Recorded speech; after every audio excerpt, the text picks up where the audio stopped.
For 20 years, I worked as a firefighter-paramedic. The majority of that time, I was in Malibu. And what would happen is we'd get stuck on these brush fires for 6 or 8 hours without any food. I would always have a bag of trail mix in my pocket, and I would eat that to keep me going because of the high protein and high fat content. I got lots of energy, sustained energy, which is what I needed for fires. We could be going up and down the hill with a hose or backpack on steep terrain. And what I realized was I was eating all this trail mix, I started getting all these digestive issues.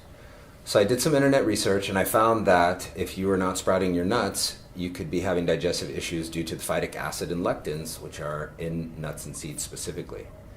At that point, my research led me to soaking and sprouting. I began to soak and sprout my nuts before eating them. The only problem was the texture was poor because they were just so mushy. At that point, I decided to dehydrate them, which brought back the crunch and naturally preserved them. Now I had this really crunchy product that was kind of plain. The only problem with that was I couldn't eat it because it was so boring. I started the first flavor by what I had growing on the land at the time, which was sage and rosemary. I put the sage and rosemary on there, and I had this wonderful savory flavor, which I began to share with friends and family, who kept asking for more and more and more.